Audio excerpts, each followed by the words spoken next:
Yo, what's going on guys? My name is Mikey, and in today's video, I'm going to take you guys through how I exactly plan and coordinate my schedule when it comes to school in order to make sure that I remain organized without missing any deadlines.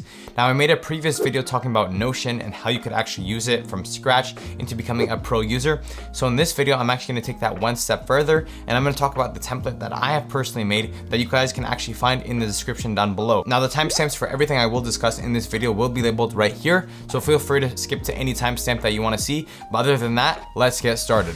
So this is essentially my Notion template setup that I have right here, and I've kind of made it like space themed. So you can see that I've named it base station, I've changed the cover image as well as the icons. Now the first thing we're gonna discuss is the primary docking station. Now this is the main place where you're gonna edit every single thing that you have for every single class. So here I have my syllabus for every single class that I'm taking this semester, and I have this all here because later on when I make separate pages for each class, I link it all to these separate syllabuses. So I know that every information that I have will be on this page, so anything I want to change or I want to alter, I can find it all on this page. Now here's the primary database that I have set up for all my classes. And I've organized each of these into different sections that some of them might need. So simply week, so this is just essentially week 14. In the beginning of the term, what I do is I set up every single week that I have coming up from week 1 all the way to week X. So in my case, week 14 is the last week that I have for school. And I label them based on what they are. So here we have a test. So this is the final test for one of my classes. And then I've also put the date for them. Now, if we scroll down, you can see that I have every single class. And the reason why I have this topics and slide section is because I like, so let's scroll down a bit more. So right now I think we're in week, so this week we're in week 7. So you can see that I have my lectures for week 7. This is my lecture for kinesiology, and I can very easily access it. And it will open right here, and here I can access my lecture right away. So I don't have to keep it on my laptop, I can keep it all on Notion. Now, once I'm actually opening this lecture, what I usually like doing is creating a split screen of my lecture on one side of the screen and then my notes on the other side. So some classes I do take notes for, other classes I don't. It just depends on the class, and sometimes if the professor is saying something that will be on the exam that is not on the slide, then I know that for those specific classes I need to take notes. And if I want to do that, I could do that all over here in its own specific page. Now you can see that all the properties that I have for each of these sections, all of this stuff is everything that is essentially available over here. And I can come over here and I treat this essentially as its own separate page. I can make my own bullet points, so I can use any of the shortcuts that I talked about in one of my previous videos. Like I said, with the toggle list, I can make a toggle list. I can do many different things over here if I were actually taking notes for this class, but for this particular class, I'm not. And I also included the topic. So the color is based on the class. So I know that purple is biology, not applicable. That works for some of the exams and assignments. And the orange ones are for one of my kinesiology courses, and the green ones are for another kinesiology course. Now for the select option that I have for properties that I talked about in one of my previous videos, I have 4 of these. So I have the lecture, I have a quiz, an exam, and an assignment. So I labeled it like this because I will talk about later on that I created a separate page strictly for my assessments so I could organize and see them all in one page in particular, basically. Now I do like this a lot where I have a checklist of everything that I complete, because if I do take it off, it will be removed from the page. In this case, it will not be removed, but in other pages that I create and other databases that I have that are linked to this, it will be removed from the page. Now in this section is simply, I just put the class, but I've labeled it where I have a tagging and select option. And this is very important because when you are filtering and sorting it for later on with other different pages, you need to have something like this that you could sort and that will distinguish each row from another. So in this particular view, I'm not sure if I have a sort, let's check. So here I have a sorting. So I have them date of occurrence descending. This is the highest date, and at the bottom you'll find the lowest date. And you can find I actually have a lot of things. There's 122 different rows in all of this combined. So it does take a while to make, and that's why I actually include a template below. Now if you're opening this up on your template, this is how your screen is gonna look. And if you come over here to the edit master course, the first thing you want to do is add all these syllabuses for all the classes you have, change the titles for them, as well as changing the icon. So if I open one of this, you add the syllabus. So I've already set it up where you just embed one in, and then you put your own icon. You could also add your own cover photo. I personally don't have any cover photos, but you could totally do that, no problem. So over here, this is just an example of a master schedule that I've made for you guys. So what basically you could do over here, you replace course 2, course 4, course 1, you replace all this stuff with your particular classes. So I've kept all my same categories. I've kept all the exact same setup with the different weeks and everything. All you really have to do is change the course name. So that's really easy. You press the 3 dots here, you could change the course name, and you come over here and you delete this into whatever class you have. It doesn't really matter. I'm just going to keep it as course 4. And this is the first thing you're going to do. If you download this template and you want to use this, first thing you're going to do is you're going to come to this page and you're going to change all of this stuff. Now on our original base station, we could also change our cover and our images. So personally, I downloaded this cover from online because I wanted a good quality one. You could literally go online, search up free 4K images, download it and upload it here. And if you want to change your icon, you want to have a better, I guess a better quality icon or a more suited icon, you can click on this link, which will also be available in the template section. And you can come over here and you can basically search up any icon you want. So let's say I want a house. I'll search up house. Now these are essentially the paid ones. Unless you have Adobe stock, you could definitely download them. And any of the ones that has a crown on them, that means those are paid for, so don't worry about those.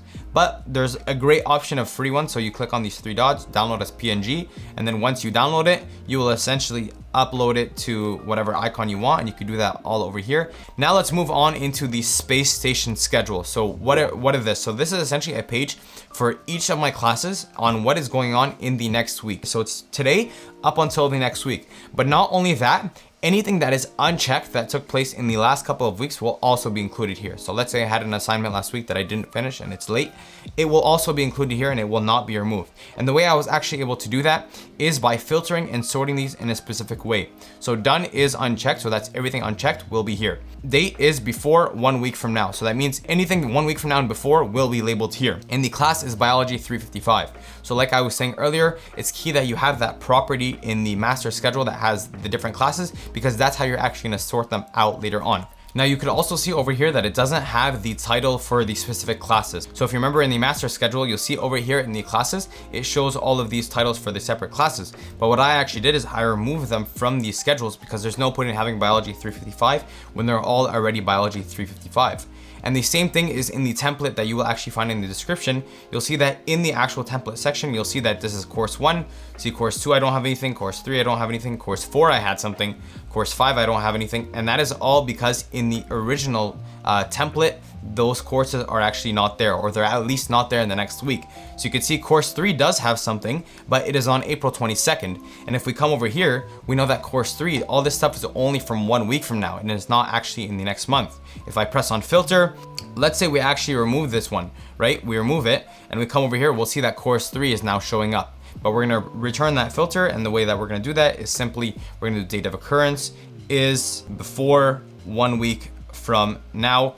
And now that's very, very simple. Now the second part in this mini schedule is the assessments. And the way that I actually schedule this is that I made it so it's all the assessments that I have coming up and that are in the past that are unchecked. So if we go to the filter section, everything unchecked, everything that is before 1 month from now, and does not contain lectures. So everything else that is not lectures is assessment. So that's exam, quiz, and assignment. And all of these are all sorted based on ascending order. So that's very simple. I kind of just did sort, ascend. So I know that the top one is the one coming up. So you can see on Monday, I actually have a quiz going on. And if I go to the end, this is the latest one. Now we're gonna talk about the mini schedules that you have for every single class. So if I go to the original base station, we have a bunch of these, and these are for each specific class. So if I press on, let's do kinesiology 446. This is essentially all of the assessments that I have coming up for, or anything related to Kin 446. There's no filter on it where it's in the next month or in the next week. This is everything that's coming up until the end of the course, including every single thing, but it's only for kinesiology 446. And you can see that I actually also removed the property that shows Kin 446. Now, if we go up here, we can see that I have linked it to the syllabus for physiological and biochemical aspects of nutrition and health. And that is all linked to the primary docking station. So if we go to the primary docking station right here, it is linked to this syllabus. Now let's go back into kinesiology 446. I also have a section included for grade calculator. So in this grade calculator, let's actually take you guys to the template one. Here is the template one for course 2, which in my case was kinesiology. If we go to the grade calculator, we can see that I've put some examples here to show you guys exactly how it works. So basically what you're gonna do, you're gonna put the title in, you're gonna put the date and the date you submitted it and the raw score you got. Now here you're gonna put the days late that you have. And the way you're gonna do this is minus. You don't really have to use this if you don't want to. I kind of just set this up so if you want to have everything holistically included, you could use it. I personally do use it because it's very organized.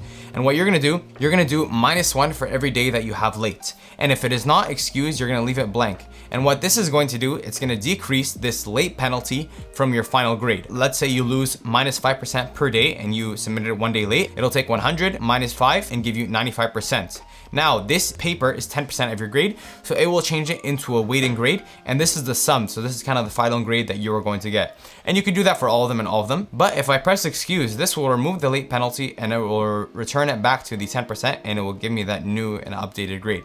And essentially you will do this for all of them, and this will help you keep organized so you could see exactly what grade you're gonna get for every single class that you have. Now, if we go back to the original base station, if we scroll to the bottom here, you'll be able to see every single thing that I have on my master schedule, which is the primary docking station. You can see this is everything that I have in the month of March, and I could update it all here. Keep in mind, every single database is connected, and that's why I like them a lot, because you don't have to keep moving between one area and another area. So you can see today I still have a bio lecture that I need to do, and I still didn't finish my week lectures, which I will hopefully get to today, or I have to move them to Saturday. But basically you could change everything here and you can move things around. So if I want to move this to Thursday, this will also get updated in biology, in the primary docking station, as well as in the space station. It's all connected. Now let's talk about these widgets and how exactly you can get them installed. So if you navigate to the top in your base station template, you'll find two different sections right here. And I use both of these for two different things. So let's go to the Indify site. Now on this site is essentially where I created my weather widget. So you can see my weather widget right here. This site only has, I think, 8 widgets totally. You can add, images, countdown, a bunch of things. And here is where I created my weather widget, my clock, as well as my countdown. So if I press on a weather widget to make from scratch, let's do create widget. We'll create this as template. You could change whatever city you like. So let's say we make it Toronto, Ontario, Canada. You can make your units Celsius or Fahrenheit. I live in Canada, so I do Celsius. And you could control how many days you want. I think I did 5 days or so, but you could basically change anything you want. And then once you're done, you're gonna copy this link. You come back to this page. So this one already be included. And what you can do, you're gonna come over here. We're gonna do add. I'm gonna do embed, Command V. So we did Toronto. So here I have Mississauga. We did Toronto. We did 5 days. So 1, 2, 3, 4, and the current date, which is 5. And that's essentially how you do it. Now, the final thing we're gonna discuss in this video is how to actually add a Spotify playlist into Notion. So I personally don't do this, but I've seen so many people that actually add their Spotify playlist into, their schedule. So I wanted to include it. So for the people that wanna have it, I wanna show you guys exactly how to do it. So you're gonna press plus. We're gonna do embed. Right, here's how links. And basically what you're gonna do, you're gonna grab the Spotify playlist, but we'll copy it, come back over here, paste it, embed link. And then basically what it's gonna do, it puts that Spotify playlist right here, and you could play them, go through them, you could do everything you want right here. So this template will be available in the description down below. I tried to make it as easy as possible, making this own template, as well as adding some example courses. So I hope you guys did appreciate that. If you guys did enjoy the video, feel free to like and subscribe down below, because it does help me out so much. Thank you guys so much for watching. I hope to see you guys on future videos. Take it easy. Cheers.